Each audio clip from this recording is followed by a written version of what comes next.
Es una pregunta para argumentar, para hacer inferencias o para sacar datos. Para hacer inferencias. Ya estamos hablando otro campo de preguntas. Tú no te puedes, no puedes cerrarte como si hubiera una sola unidad de medida. Aquí estamos viendo una categorización de preguntas para el análisis lingüístico y textual. Y acá estamos viendo forma y función del texto. Estás viendo la función de los referentes textuales y estamos viendo la forma como puede presentarse. Pero la pregunta es inherente al texto. No podemos salirnos del texto porque ahorita estamos haciendo trabajo textual, ¿ok? ¿En eso estamos? Vamos a recurrir a las referencias del texto, no todo está explícito y es uno de los retos con el niño colombiano. Lo que no está explícito no lo contestan. Y ese es el resultado de las pruebas, nos están diciendo. Lo que tiene que pensar y elaborar se lo salta. Porque, no, es que ahí no estaba. No hizo el ejercicio porque no estamos, y acá estamos evidenciando que no es una costumbre nuestra, como maestros de lengua, llevarlos a la inferencia. Estamos preocupadísimos porque no encontramos ABC y que haya un manual del maestro donde diga B. Entonces, esto es lo que estamos tratando de romper. Con buenas inferencias. Es posible que esté mal construida la inferencia. Pero no nos quedemos en que tiene que haber la respuesta correcta y que sea literal. ¿Sí? Porque el águila de Sofía puede necesitar una nocturna y además los fantasmas hacen como... Y puedo escribir por la noche. Sin embargo, ese es un riesgo grande que corremos nosotros como formadores en el marco del programa Todos Aprender, y te voy a decir por qué. Resulta que nos enfrentamos a docentes de diferentes áreas que asumen la enseñanza del lenguaje porque es lo que tiene su asignación laboral. Muchos de estos docentes no conocen lo que es el desarrollo de un proceso lectoescritor en que el niño hace procesos literales, inferenciales y crítico-textuales. Y nosotros como programa estamos llamados a generar esa reflexión para formar al docente, o si no la STS no tiene funcionamiento allí, o sea, no tiene razón de ser. Por supuesto. Y existe esa falencia. Entonces, mira, desde aquí debemos unificar el criterio en torno a poderle dar una herramienta útil al maestro para que entienda estos tres procesos de lectura, ¿cierto? Y que él a su vez pueda enseñarle al niño a ser así. Y a desarrollarlo de esa manera. Esa es la idea. El reto aquí es, mira, puede sonar muy lineal, pero hay que primero educar al maestro en este sentido y no podemos confundirlo. Entonces hay que ser muy estructurados en que lo que se le entregue le ayude a él a comprender, porque es que no es su área de formación profesional básica, sino que en el camino el profe también se ha venido formando en cómo enseñar lenguaje, porque es profesor de religión y está asignado a esta vaina. Entonces hay que tener cuidado en la estructura de lo que yo le llevo en el protocolo de la STS, porque yo debo tener como formador de formador, debo tener una intencionalidad de formación profesional docente. Todo el tiempo allá, en el desarrollo de esa reunión de discusión con el maestro, sé que le estoy dando un insumo, pero que ese insumo debe ir con una formación básica en lenguaje que le sirva a él para desarrollar en el aula con el niño. Si no estoy perdiendo el tiempo, el docente va a irse más enredado que quién sabe qué, y lo que va a preferir hacer es seguir haciendo lo que siempre sabe hacer porque le ha funcionado, y para él eso sirve y ya. Pero disculpa, se supone que deberíamos estar haciendo eso, porque justamente se supone, pero mira que cuando que puede ser literal, pero no hay, yo puedo llevar a la conclusión al maestro. No, pero sin embargo, una cosa es, uno puede formar en aspectos teóricos solitos, separados. En un ejercicio como este de lectura se puede generar una discusión que permite llevar al maestro a la reflexión de esos asuntos. Es como lo que trato de mirar hasta este momento. Ahora, yo creo que vamos a hablar más adelante por lo que viene el protocolo, de unos asuntos conceptuales que es necesario discutir, lo que es necesario conocer, lo que es necesario reflexionar. Exacto. Pero que no se trata de separarlo, o sea, no trata de saber una cosa que divorcia de la otra, sino articularlo en la propia discusión del protocolo que hasta ahora parece ser lo que ha construyendo. Gracias. Que todos saben y yo no sé.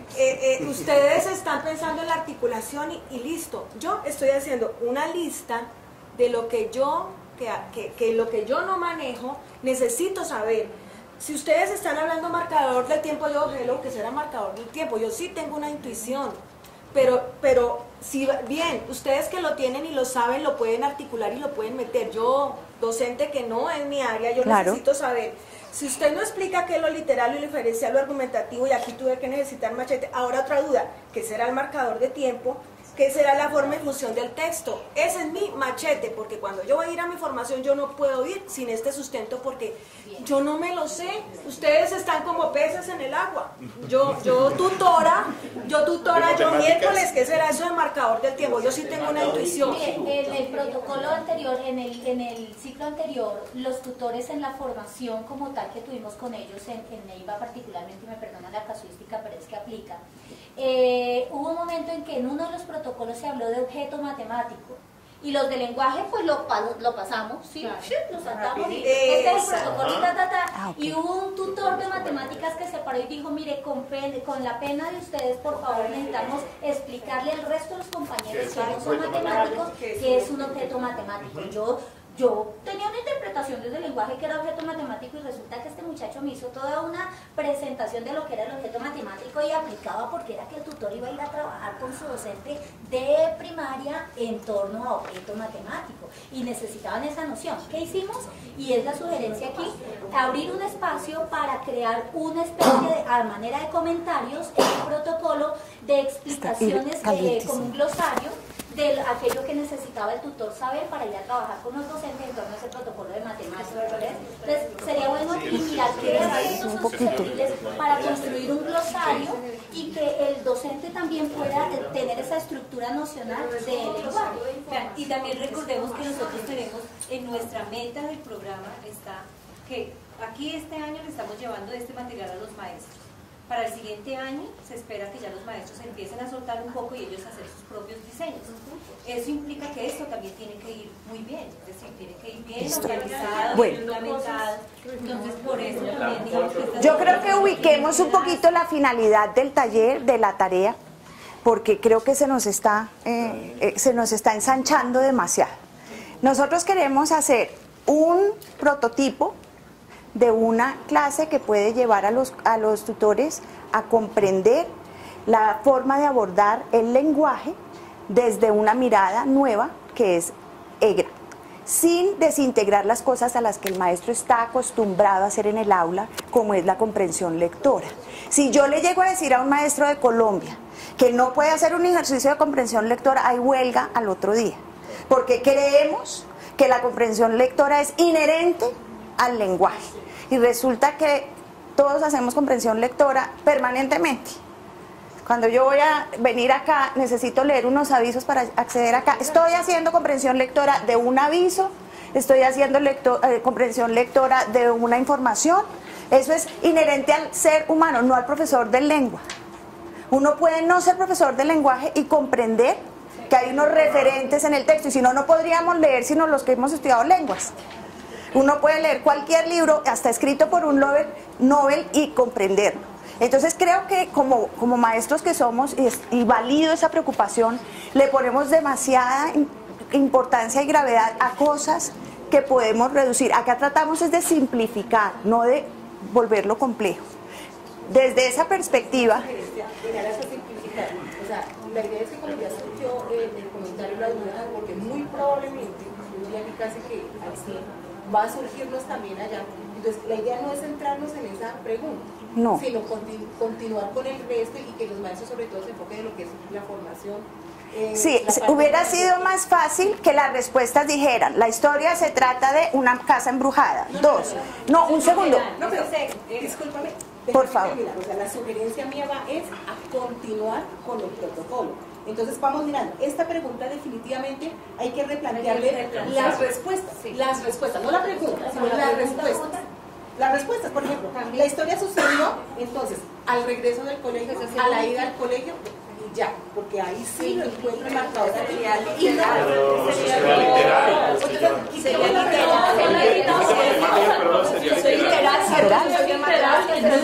Eso es literal. O sea que necesitamos la formación en esto. Ahorita yo charlo contigo un ratito, porque me parece muy chévere lo que estás haciendo. Exacto. Diciendo que este es inferencial del texto y amigos no, yo aquí no, de marcadores. Entonces, la idea es que ahí el profesor, o sea que el protocolo no lo dice, se tiene que mirar las respuestas y es válida la Yo discrepo. Yo no soy de lenguaje, pero algo que me apasiona es trabajar lo que es de día. Pero mira, espera un momentito. Eso. Para un ser humano, digamos, no sé si estoy loca en las teorías que son diferentes los que están trabajando, pero cuando uno está haciendo diferencias, cuando va a promover procesos digamos, de desarrollo en los procesos para la diferencia, el hecho de que esté una respuesta cerrada, que no haya posibilidades, ¿de qué infiere? O sea, si entiendo, yo no soy de lenguaje, no me voy a meter con marcadores y todo eso. No, ese lenguaje no. Pero es inherente, el razonamiento es inherente a todo ser humano, ¿cierto? De acuerdo. Y en todas las disciplinas deberíamos estarlo trabajando, digamos, o poner atención. En este ejercicio yo lo que veo es que está rico en posibilidades, por una razón. No sé cuál es el propósito último, no tengo todo el protocolo en la cabeza, porque pues para poder hablar con conocimiento de causa uno debería saber fin último, pero lo que entendí de este ejercicio es un ejercicio de inferencia.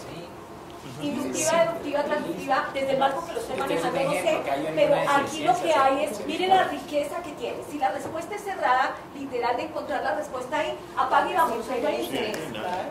O un nivel muy incipiente, en esta posibilidad de que si fue en la tarde o en la noche y el muchacho pueda argumentar por qué es su respuesta y de dónde sale y encadenar dos mínimo proposiciones. Para hacer una inferencia encadeno dos informaciones mínimas.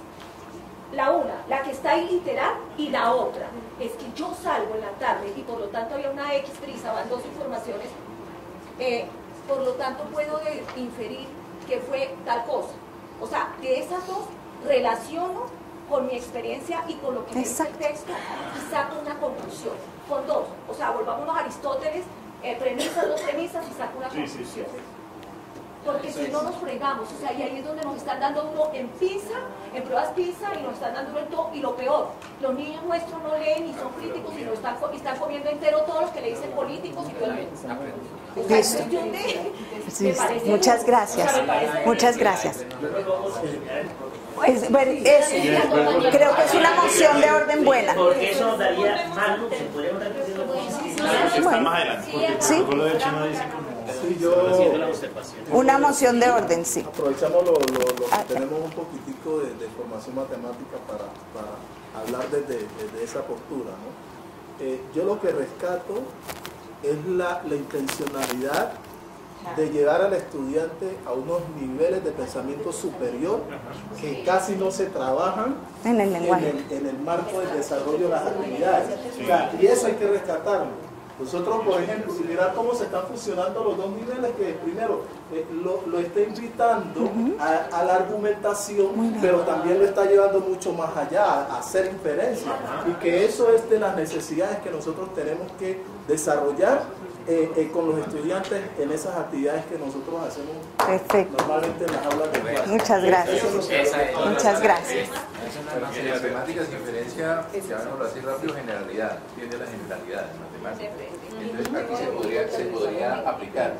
El peligro está en que nosotros no seamos capaces de explicarle a nuestros docentes, en el caso que yo sea tutor, a mis docentes que esto no es una prueba y que hay una respuesta correcta.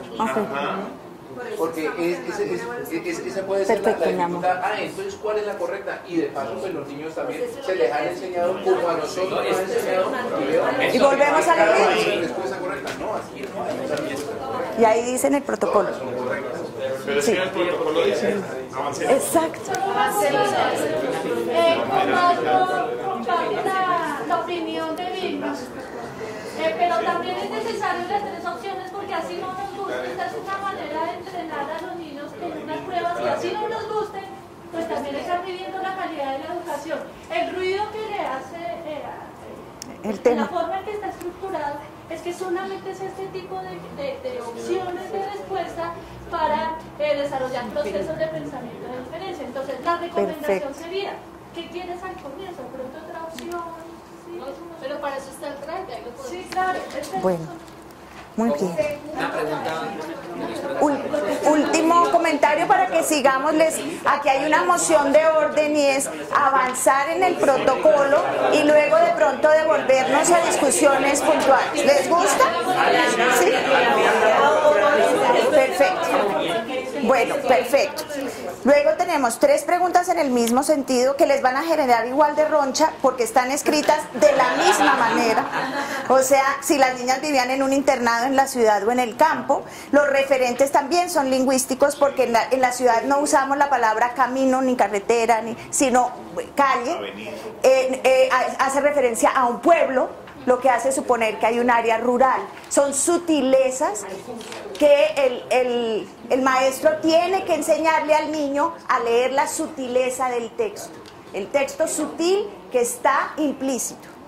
La siguiente dice, ¿qué entiendes cuando decimos que las cortinas bailaban con la brisa? ¿Por qué? Porque nosotros vamos trabajando el currículo del lenguaje desde lo temático y no desde las habilidades. No sé por qué las habilidades pasaron a ser cenicientas de la educación. Las habilidades son importantísimas. Entonces, nosotros queremos ir desarrollando en los niños habilidades para la metáfora, para la poética, para la estética, porque esas son otras formas del lenguaje. Entonces, bailaban con la brisa es una pequeña metáfora. ¿Voy a hacer toda una clase sobre metáforas? No, voy a sensibilizar al niño para que vea que el lenguaje, efectivamente las cortinas no bailan, pero es una forma literaria y puedo poner a los niños a hacer ejercicios para que me digan cosas de ese estilo, ¿no es cierto? ¿Lo puedo hacer? Sí. Después digo, escoge las palabras que, miren lo que dice ahí, en tu opinión, mejor describen a Laura y Sofía. En tu opinión, ya estoy en el campo de la opinión. ¿Por qué? Porque el niño también tiene que opinar y tenemos que ver cómo opina. Las niñas eran valientes, arriesgadas, miedosas o curiosas. Que vean, para un niño puede ser todo un riesgo. Pasó por todo eso, superó el miedo y se arriesgó, muchas cosas. Lo que pasa es que... Claro, ¿es esto lo que van a encontrar en una prueba PISA? No.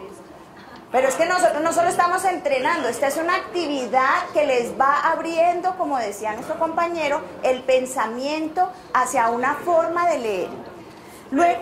Perdón, es que no puedo seguir más porque yo me devuelvo, a lo que es el objetivo de este protocolo y a mí me dicen acá que el tema es que los profes reflexionen evaluación formativa y cómo la prueba EGRA y EGRA pues le colabora a nuestra intencionalidad de evaluación formativa en el aula.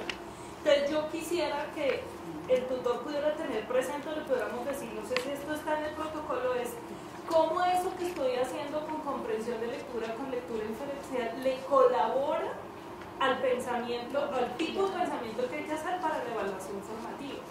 Porque si no, entonces esto se nos vuelve un problema de una clase de lenguaje y de una clase de comprensión de lectura, y no es lectura inferencial y tal, como tal el objeto del protocolo, sino el objeto del protocolo es, a propósito de eso, llevar al profesor a pensar en evaluación formativa. ¿Cuál? Si no está explícito, pensemos en qué podría ir haciendo el tutor para irle ayudando al profe a dar el otro paso, que es y cómo es a través de ese tipo de preguntas yo le ayudo al estudiante a hacer evaluación formativa o me doy cuenta en qué proceso lector está gestionando. No sé. ¿Qué creen ustedes que...? Bueno, sí. Pero si es muy coherente lo que está diciendo. Esperemos que está desarrollado más adelante. Entonces, ¿por qué no avanzamos para ver si los elementos están o no están? Es que estamos evaluando todas las partes como si fueran el todo. Bueno, entonces, incentivar en los estudiantes, ahí está la acción puntual sugerida para el maestro, incentivar en los estudiantes las respuestas y ahí siguen argumentaciones. Bueno, aquí tenemos una intervención del docente desde la perspectiva, permitir el aporte de diversos puntos de vista de los estudiantes, ya lo hicimos, no ahogar a los niños por el tema disciplinario. Y luego tenemos una pregunta de responsabilidad. A mí siempre me ha preocupado como maestra que hayamos tenido que crear una clase de valores. Hay que tener una clase de valores 2 horas a la semana para que los niños aprendan valores, como si estuvieran desconectados de todo lo demás. Entonces, este componente de valores, de ética, de reflexionar sobre las propias acciones debe estar presente en todas las materias. Y eso debe ser una acción transdisciplinaria. Entonces aquí la pregunta es, ¿cómo hubieras actuado tú en esta situación y qué riesgos estaban corriendo los personajes de la historia? Se habla mucho de la empatía, se habla mucho de que, pero lo dejamos desconectado.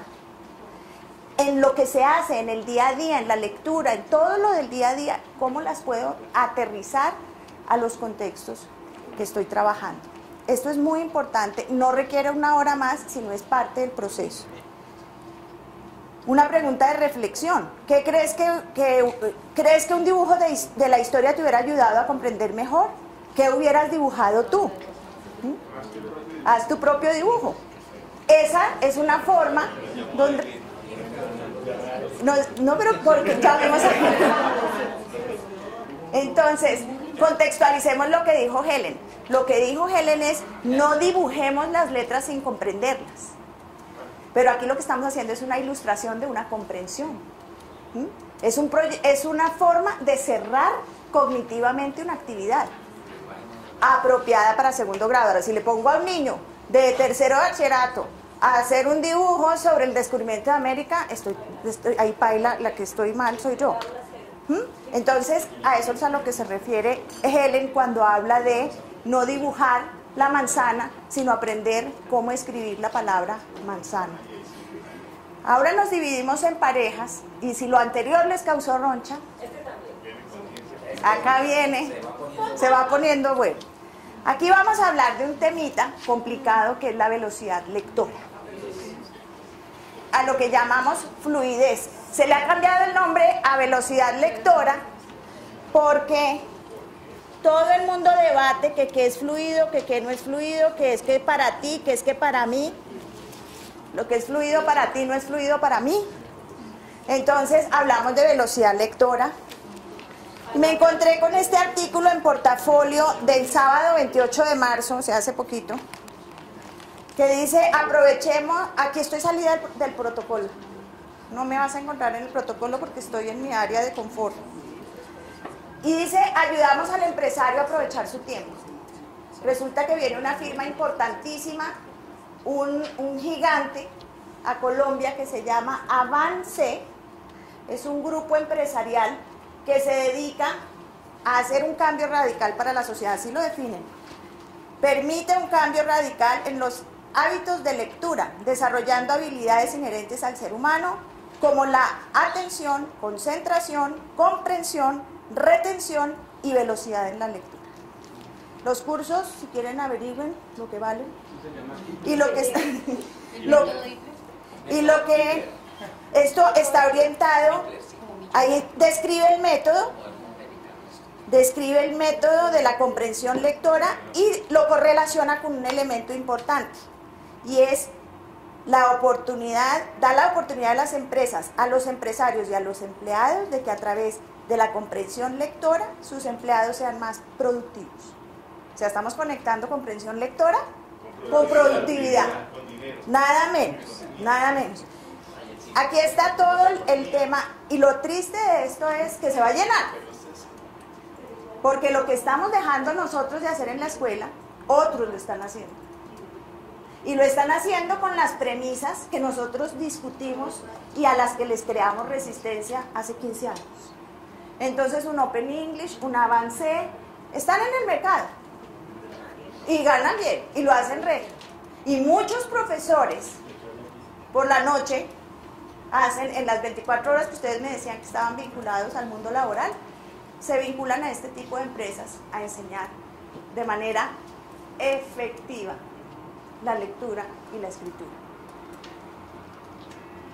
Entonces, gracias a que en todos los 15, 20 años que pasó con los muchachos, o sea, tiene mercado porque nuestra vida escolar no es ¿por qué tienen mercado? Esa es la pregunta. Existe porque no la escuela no puede.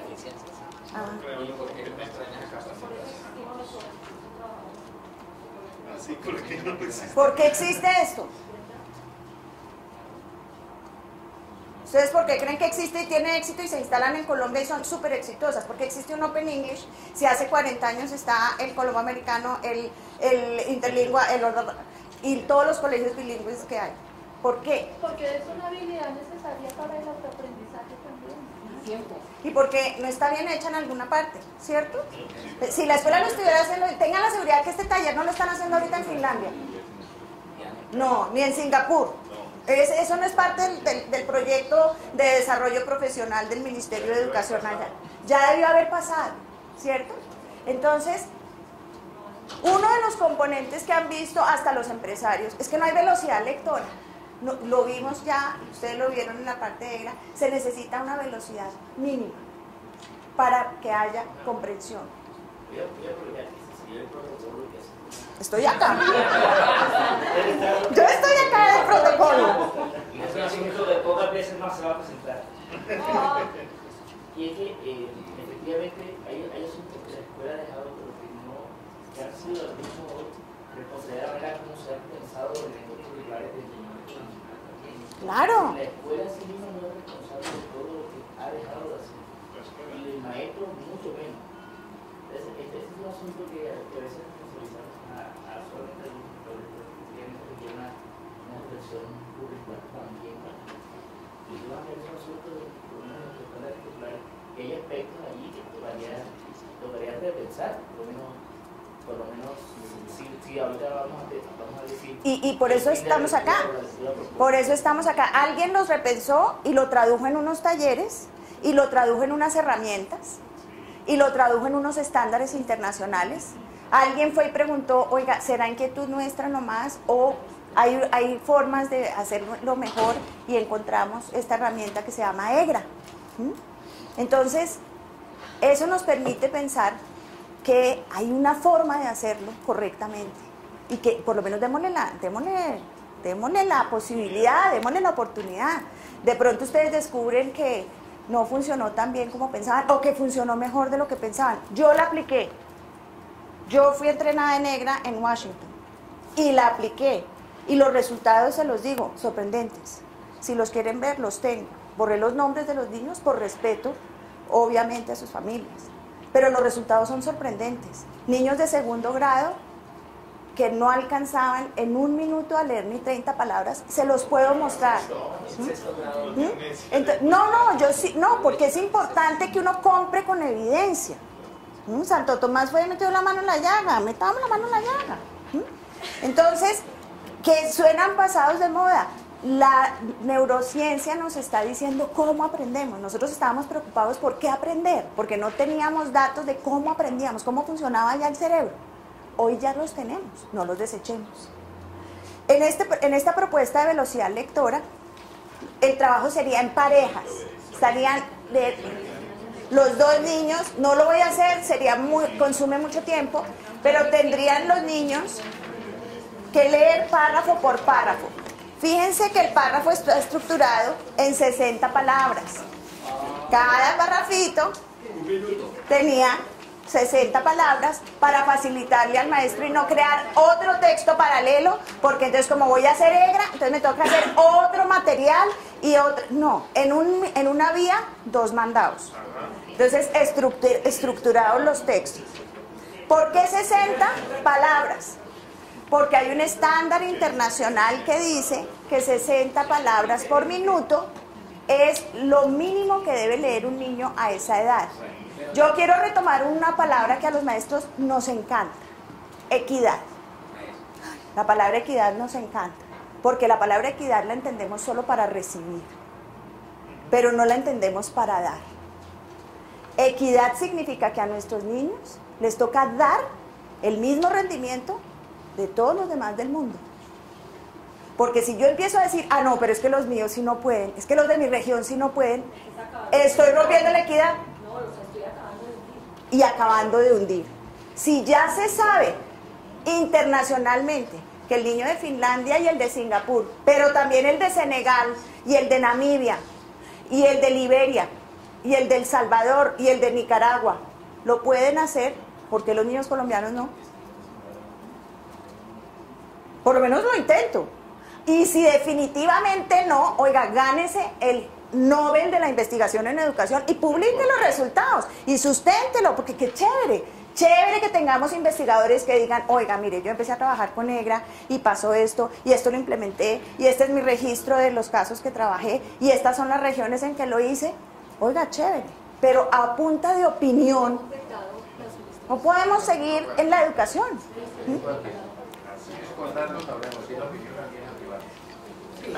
Gracias.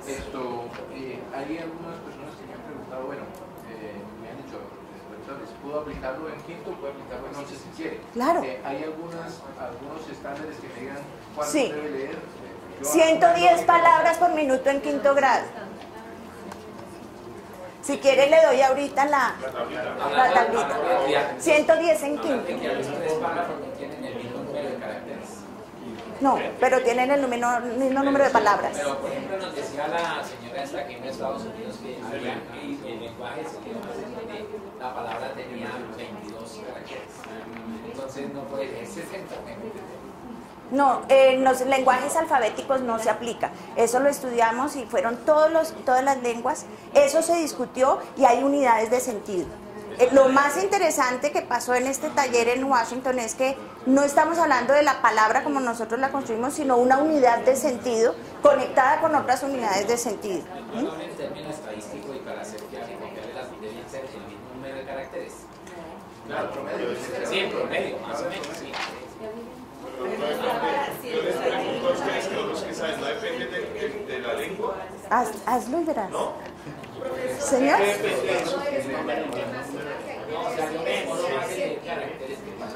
Miren una cosa, nosotros le tenemos antipatía a los estándares internacionales, ¿cierto? Pero resulta que los estándares nacionales son los que han traído sanidad a Colombia. Si no tuviéramos los estándares internacionales del alcantarillado, del manejo de basuras, los estándares internacionales para el manejo ambiental, estaríamos llevados. Entonces, utilicémoslo para eso. En este ejercicio de la velocidad lectora vamos a dividir los niños en parejas y van a leerse uno al otro el párrafo y van a registrar los tiempos. Ayer encontramos en la actividad que por problemas disciplinarios, que no todos los niños tienen cronómetro, que sería muy complejo.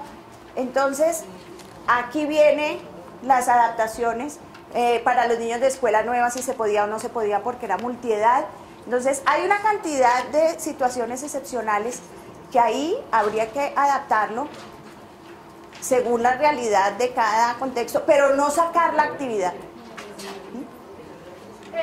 Lo del tiempo fue muy chistoso cuando se aplicó las pruebas de Exmayegra, porque lo que se dice en el protocolo, que el maestro debe medir el tiempo, ¿cómo se enrollaron en eso?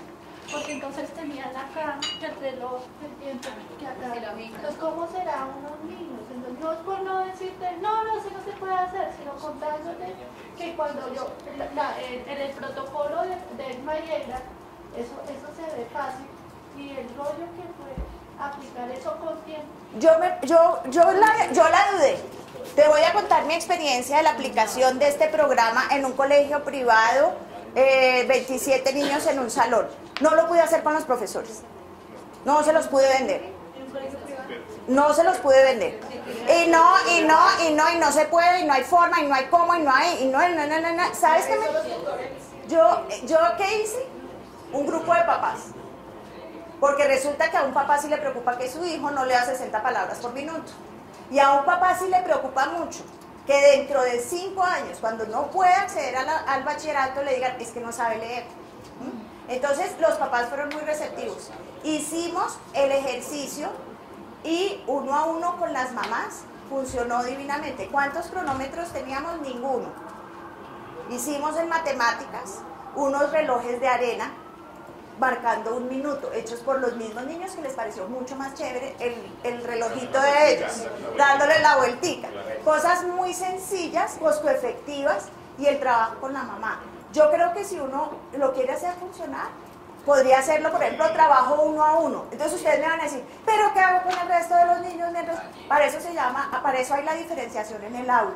Unos niños pueden estar haciendo una actividad y yo estar acá sentada con el otro, haciendo como se trabaja en la escuela, en los ambientes de aprendizaje, en el aula Montessori, en la escuela nueva. O sea, estrategias las hay. Entonces, la actividad consiste en registrar el tiempo que se gastan los niños y que se tomen conciencia. Si lo hago a escondidas del niño, él no sabe cómo está leyendo. El niño necesita saber cómo está leyendo y que necesita más práctica de lectura. Porque esto no es solamente registrar y pasar unos datos. Es qué voy a hacer con estos resultados para mejorar la lectura en los niños. Es lo más importante. Luego, en ese trabajo en parejas, van a leer las palabras que no tienen patrones predecibles y que no saben de memoria. En el colegio donde estaba lo llamamos palabras locas para que sea atractivo para los niños. Ustedes les pueden poner palabras no sé, chistosas, lo que sea. Se pueden generar hasta diccionarios de palabras locas. Ayer un profesor se le corrió el champú porque decía, pero ¿para qué vamos a hacer si es que esas palabras no existen? Ustedes les el sentido, los niños crean muchas palabras simpáticas. La gallina cacareca, hicieron una cantidad de historias sobre la gallina cacareca, definieron a la gallina cacareca, y era una gallina muy nerviosa. Hay muchas formas de darle utilidad. De lo que se trata no es ni de darle sentido, ni de comprender el mundo, ni de hacer significado. Se trata de adquirir una velocidad lectora y un reconocimiento de lo que llamamos hoy por los computadores caracteres. ¿No es cierto? De las letras, de los fonemas. Póngale el nombre que quiera. Pero es muy grave que un niño no diferencie la B de la D, la C de la K, porque jamás se le ha explicado el código alfabético. Entonces, aquí están las indicaciones para el docente, en donde hay una sustentación. Por supuesto, necesitamos una mucho más amplia de lo que es la conciencia fonológica. Yo creo que no hay un solo docente que no hable de la conciencia fonológica. Pero, ¿qué es conciencia fonológica? ¿Qué es conciencia fonológica, Ángel? Para ti, ¿qué es conciencia fonológica? Es tener interiorizado, digamos que representado mentalmente el sonido de los caracteres o de las letras. Saber que la H me tengo que quedar callado. Esa es la conciencia fonológica de la H. O que en la W y la U la puedo pronunciar de la misma. Es tener conciencia fonológica que las dos es U. Es el sonido, es tener conciencia de los sonidos. Tener conciencia de los sonidos. Y no solo tener conciencia de los sonidos, sino poderlos manipular en combinación. En combinación, o sea, lo que llaman el rasgo diferenciador. Cama, como, cima, entonces cambiando solo un solo fonema, entonces puede cambiar el significado. Lo importante de la conciencia fonológica es que las letras que uno ve representan un sonido.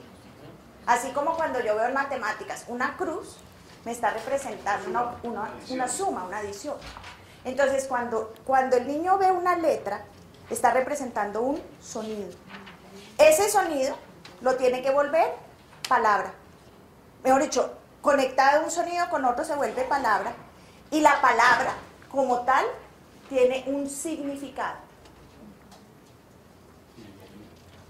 Para que dicho proceso sea exitoso es indispensable la reversibilidad, es decir, experiencias de aprendizaje en las que los estudiantes pasen de las palabras a las letras, de las letras a los sonidos y al contrario, hacer permanentemente ese doble ejercicio, letra, palabra, letra, letra, para que puedan los niños devolverse, descomponer y volver a componer la palabra. Te escucho. Bueno, espero no interrumpir. No, tranquilo. Tu idea. Y esta es una pregunta para Mauricio, con todo mi cariño y admiración por lo que estás intentando hacer por este programa. Ayúdame a entender, porque no entendí, que en los primeros indicaciones tenían que los profesores aplicar las preguntas de conciencia fonológica. Entonces, ¿yo qué hice para la formación? Yo dije, mis tutores, ellos no saben eso. Entonces, yo primero les preparé una formación acerca de la conciencia fonológica y preparando lo del uso de resultados, yo dije, no, y yo también les tengo que formar en un banco de ideas para estimular la conciencia fonológica. Entonces, de un momento a otro, porque yo no lo entendí y nadie me dijo, ya no iban esas preguntas de conciencia fonológica, y hoy van. Entonces, ayúdame con cariño a entender. Pero no van ¿Dónde van y dónde no van? En el cuando en el registro de resultados ya no iban, ya no estaban ahí, y hubo una indicación, no, ya no es importante que apliquen esas preguntas, y después los cambios. Entonces, no tengo ni idea por qué no se pusieron, no tengo ni idea por qué en el paquete de EGRA-ECMA de aplicar no se puso. Yo lo que supe es que se iba a hacer una reducción de todo, porque el EGRA-ECMA tiene muchos componentes. Entonces lo que sí se había decidido es reducir el número de componentes a aplicar. Yo no participé en la decisión de qué componente iba en el área de lenguaje de los que finalmente se optaron. Lo que pasa es que lo que yo creo que sí es claro es que el tema de conciencia fonológica es fundamental en el aprendizaje de la lengua. Eso no tiene vuelta de ojo tanto, a pesar, por ejemplo, de las diferencias entre Malva y Helen, ellas ambas están de acuerdo con ese aspecto, es el matiz como lo manejan y cómo lo combinan, lo que hace la diferencia, pero que eso debe estar ahí, debe estar. Ahora, la pregunta habría que hacer un rastreo hacia atrás para ver por qué ese componente no se mandó. Yo supe que se iba a reducir para que no fuese tan demandante, pero no se mandó. Solo una actividad que se llamó sonido inicial, se seleccionó una actividad de sonido. Yo no participé de esa decisión, además yo no soy experto en lenguaje y mal haría en determinar. No, Mauricio, la explicación, digamos, argumentativa en ese sentido es la contextualización.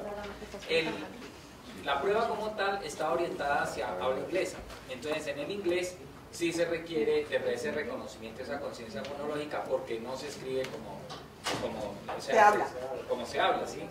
O sea, no muchas.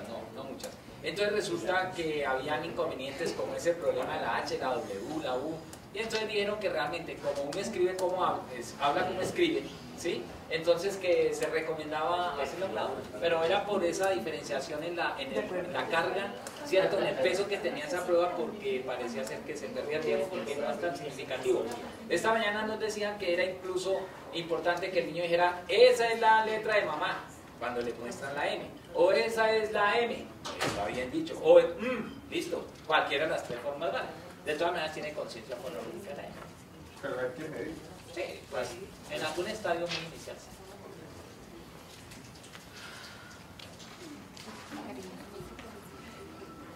El suspiro estuvo bueno.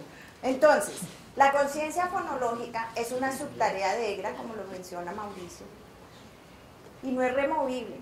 Lo que pasa es que es alternable. Hay muchas subtareas en EGRA y uno puede utilizar unas en una actividad y otras en otra. Porque no se trata de hacer un entrenamiento para una prueba.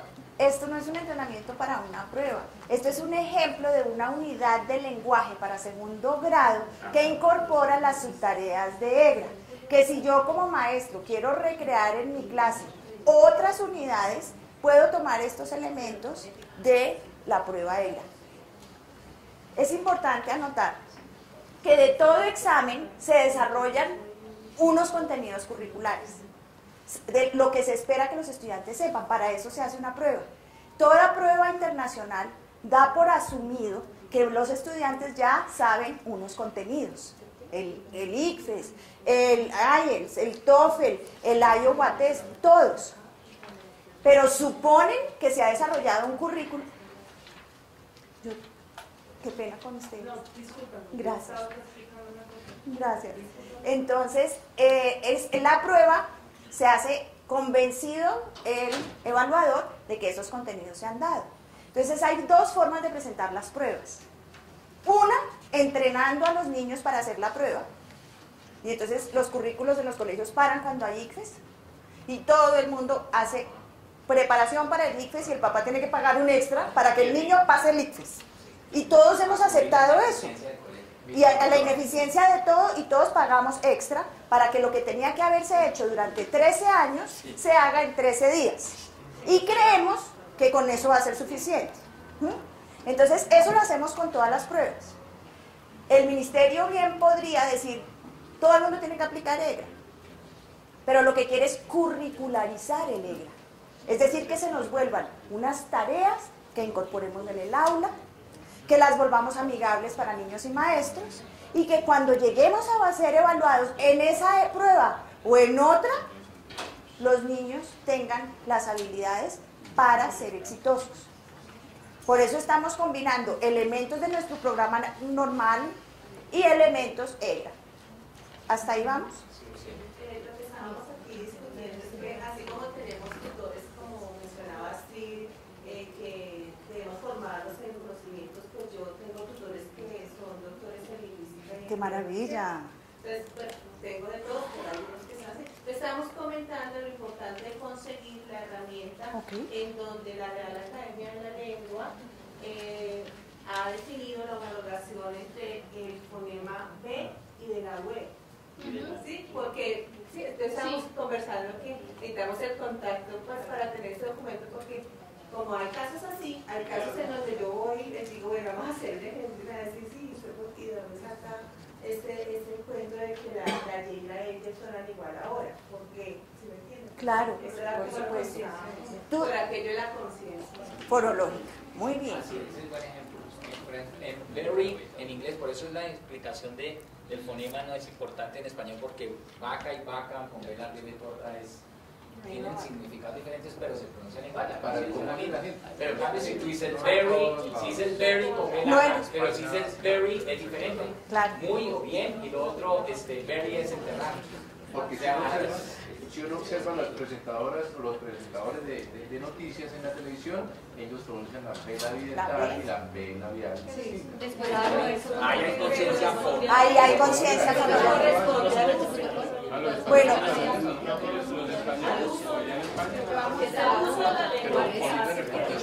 Bueno.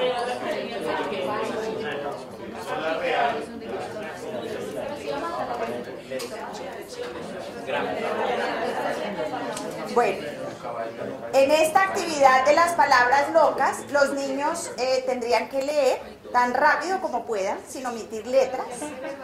Señora, tendrían que leer y registrarían cuántas palabras alcanzan a leer por minuto.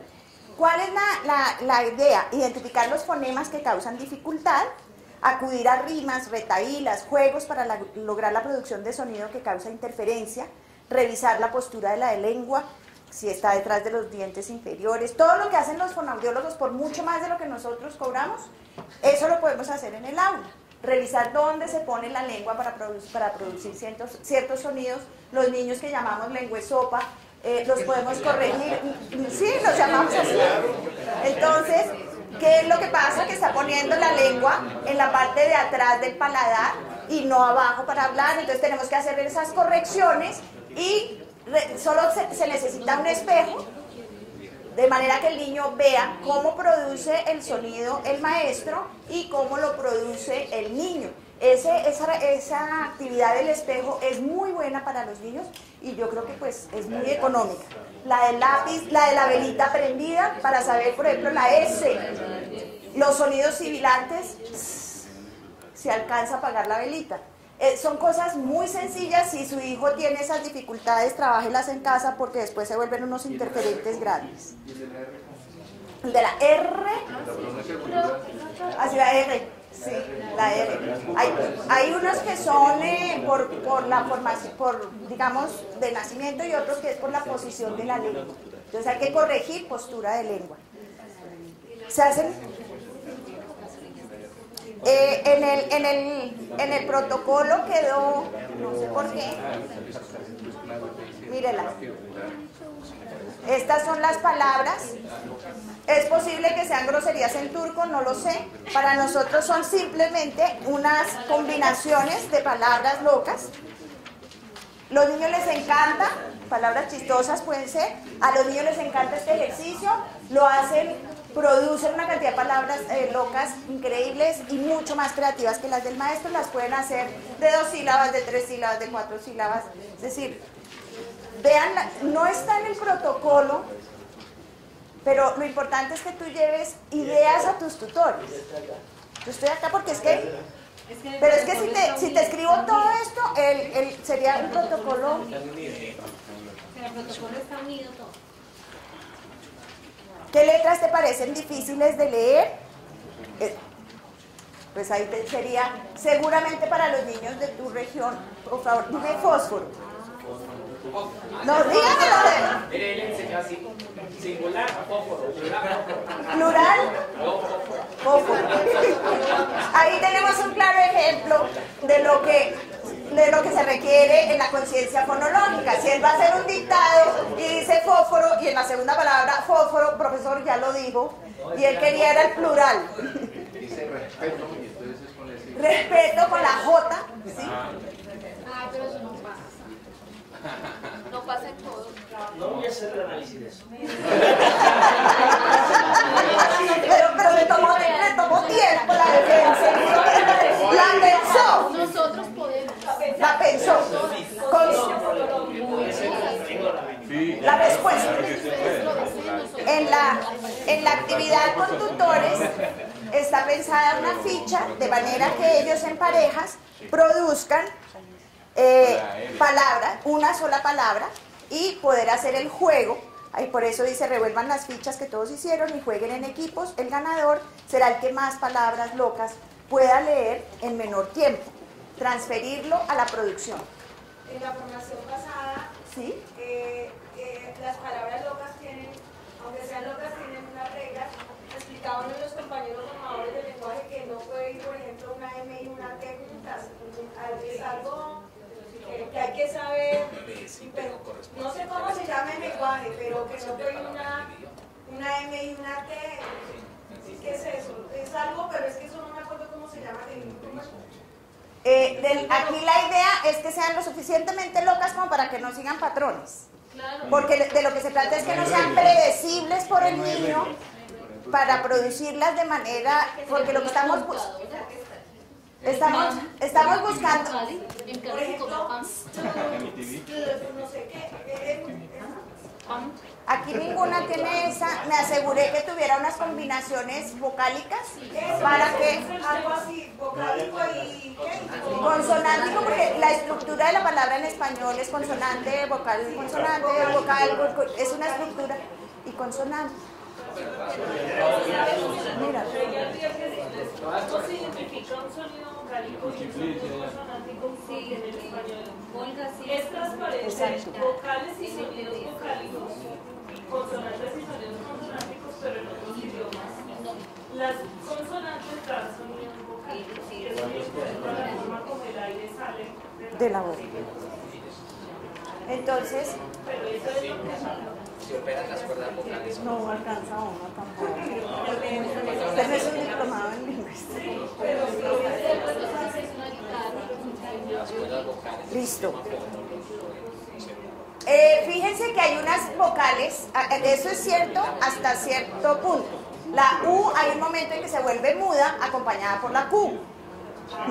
Entonces eso no nos lo enseñan, porque como nos saltamos este paso de conciencia fonológica y nos dijeron, no, es que eso no se necesita en español, pues ojo, pero es que el tema de que se aprende en el uso obvia la escuela. Entonces si el uso de las cosas nos saca el currículo, pues entonces no enseñemos computadores, no enseñemos pensamiento crítico, porque pues eso se aprende. Al contrario, traigámoslo y no sigamos obviando componentes de la enseñanza de lingüística. Para el ejercicio vale que cumpla con lo vocal. Ah, sí, ¿me está molestando? Sí. Necesita que vaya eso. No, no es una regla. No le trates de hacer una regla a palabras locas. Porque pero es importante porque utiliza esa formación bueno, aquí la regla no es hacer reglas, sino generar que el niño produzca cosas que no va a encontrar normalmente en las palabras cotidianas. ¿Hasta ahí estamos bien? ¿Sí? Bueno.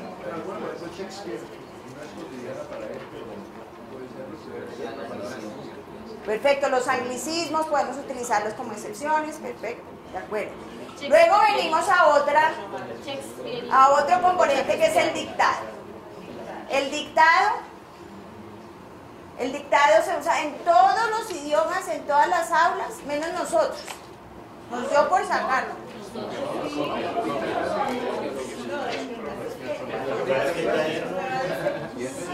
A mí me Nosotros lo hacemos, pero la profesora hace así. Bueno, hasta donde yo sé, cada vez que hablo de un dictado, la gente se me pone tensa, como si fuera un castigo. El dictado es importantísimo. Ahora que me voy a quedar dictando todo, pues no. Voy a ser selectivo en el dictado. Voy a tener que, lo dijo también Helen ayer, lo reiteraron, lo han reiterado todos los expertos. No es lo mismo aprender a escribir en el computador que con la mano. La razón es muy sencilla. Hay una cosa que se llama la memoria visual, que es la que trabajan los terapistas para corregir inversiones de letras. El niño que está escribiendo la P y constantemente la escribe como Q, ¿qué hace el experto en estas áreas? En una cajita de arena, el niño escribe la letra que invierte, la P, constantemente en la caja de arena. ¿Para qué? Para que vaya a un registro distinto al visual. Que registra la Q visualmente y registra la P manualmente. Son dos almacenamientos distintos en la memoria y no las vuelve a confundir. Viejas técnicas que han ayudado por mucho tiempo a los niños que tenían ese problema de escribir lo que se llamaba antiguamente en espejo. Había niños que escribían todo al revés, ¿ok? Entonces, esos dictados ayudan para identificar qué niños están haciendo reversibilidades y no es que sea dislexia. Ya se comprobó que solamente un 2% de la población mundial tiene dislexia. Entonces, hiperactividad, pero entonces nosotros pensamos que porque invirtió una letra ya es dislexia. No, está invirtiendo las letras porque las está percibiendo en espejo. Entonces podemos hacer esos correctivos.